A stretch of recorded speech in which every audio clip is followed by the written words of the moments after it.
Whoa.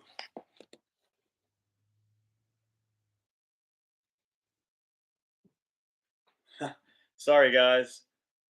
Technical difficulties here. Oh, you know what? Maybe not. Huh. Not even working. So I guess we're gonna just go with the old computer camera. How's it going? So we are back for episode 12. This is what I'm watching. Ah, we had some issues last week with the audio, and I think it might have been the camera because it just kind of crapped out. So this is the computer camera. But anyway, looks like you can hear me, you can see me, so we're gonna roll with that. Anyway, okay. So what do we got? What did I watch? Magnum PI, first season. Um, I didn't get into these much when I was a kid. I remember when they were new. The theme song is very memorable, and you know, I I just lean more towards the A Team or Knight Rider or Dukes of Hazard. Magnum PI, I think, was maybe a little too adult for me when it came out. Probably a lot of old ladies got their rocks off to Tom Selleck and the lush locations. With that being said, I enjoyed it more now in my 40s. It's still not my top tier though. I like the A Team or Knight Rider, things like that more. So I did enjoy them. It was fun to revisit, just for the nostalgia purposes and the cool cars and the dialogue. And I didn't realize that Magnum, the character Tom Selleck plays, is a Vietnam veteran, which was kind of interesting. So anyway, Magnum PI. This is the first season on DVD. I'm sure it's streaming too. So I picked that up and I watched them all. So that was fun.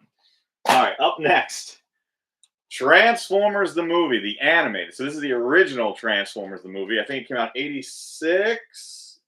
Don't quote me on that. This DVD came out in 2006. Yeah, '86, 20th anniversary DVD. Jeez, should have just looked at that. So I saw this in the theater back in the day when I was a kid, a little two-discer. Um, and I gotta say, believe it or not, as much as I liked this cartoon when I was a kid, I didn't love the movie. It was a little bit too confusing for me when I was a kid. It was just, I don't know, it was hard to make out and really understand it. And the story to me was kind of complicated. But now, in my 40s, it made a lot more sense. I understood what was going on. It was interesting. Some of the voice actors, you got Orson Welles, Judd Nelson playing a character. So that was really, really cool, to have, those people a part of this. And it's a Hasbro movie based off a toy. Um, and I enjoyed it, without any spoilers. Something happens to Optimus Prime. That's why the movie kind of caught a little bit of, some people didn't like it because of what happened to Optimus. But I enjoyed this a lot more now in my 40s than I did when it came out, believe it or not. Okay, moving on. All right, we got a double feature here. Snapdragon, Night Eyes, Fatal Passion. So both these movies are erotic thrillers. Snapdragon, Pamela Anderson. Night Eyes 4, you got Andrew Stevens. Once again, I think he's in all of them. I think this is part 4. Don't quote me. It's either part 3 or part 4. So let's talk about Night Eyes, Fatal Passion first. So you got another psychiatrist being stalked by a patient, which they've done that in a lot of movies, not necessarily even erotic thrillers. And Snapdragon is almost the same thing. You got a psychiatrist cop that becomes obsessed with Pamela Anderson, which is, I think, why they paired these two movies together. Personally, I enjoyed Snapdragon more. It seemed like they put a little more into it, a little more production value. Um, but I liked them both. They reminded me of those movies you'd catch on Cinemax late at night. These were probably, more on the sleazier side than, your Fatal Attraction type movies or the higher budgeted erotic thrillers. So I've had this in the collection for a while, and I had watched Night Eyes. When I bought it, I thought it was part 1, and that's really what attracted me to it, because I own part 1 on a VHS, which now I see it. I don't have it any other way, so I got to find that on DVD or Blu-ray. And then Snapdragon, I had never seen, so I enjoyed both of these. Check them out. If you like erotic thrillers, Skinamax type stuff, you'll dig these. All right.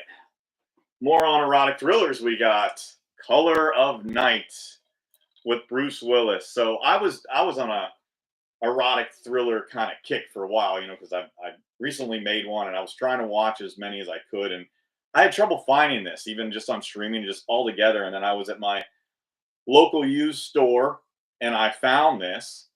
Um, and I was like, well, I got to pick up. The price was right. This is the DVD release. There might be a Blu-ray. I'm not completely sure.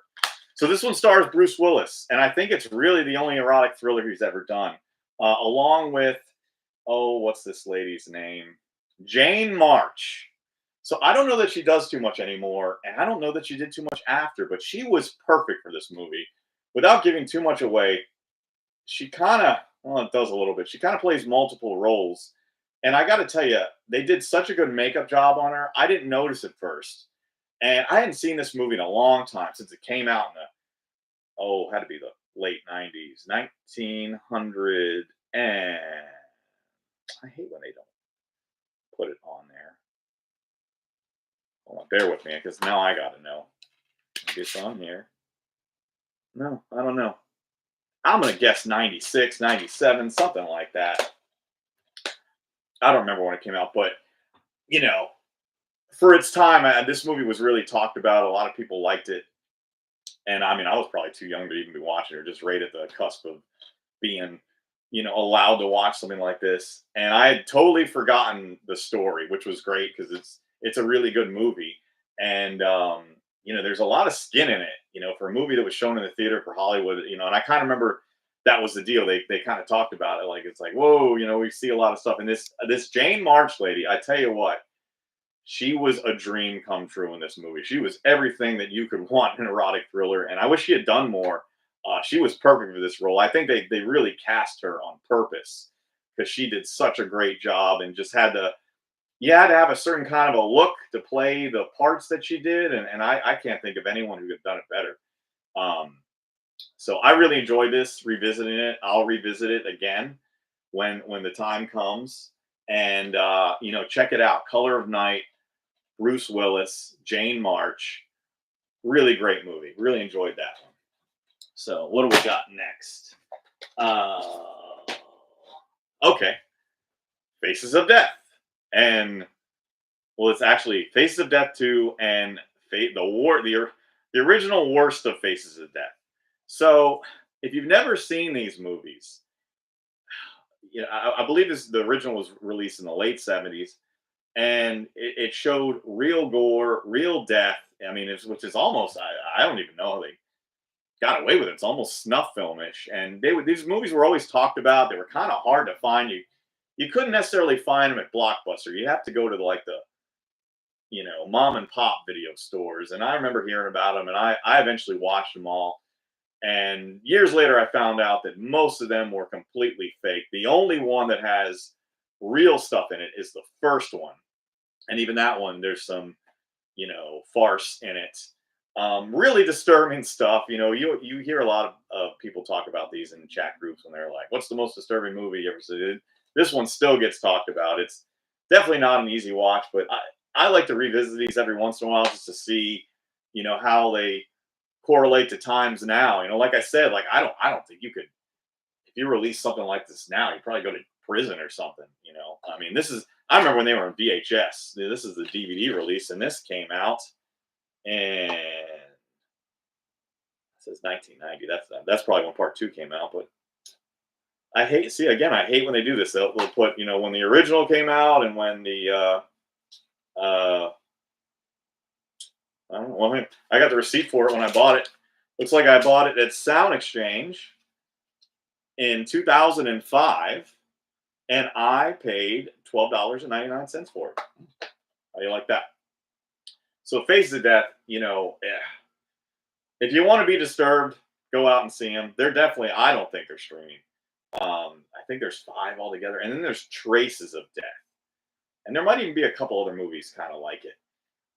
But I don't. If someone was talking about it, and I felt the need to pull it out and watch it again, so I revisited these.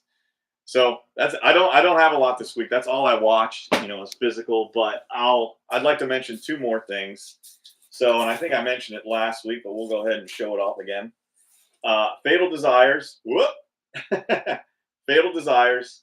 My new erotic thriller will be playing September 24th at the Sunray Cinemas in Tampa, Florida, University Mall, 7 p.m. on a Wednesday.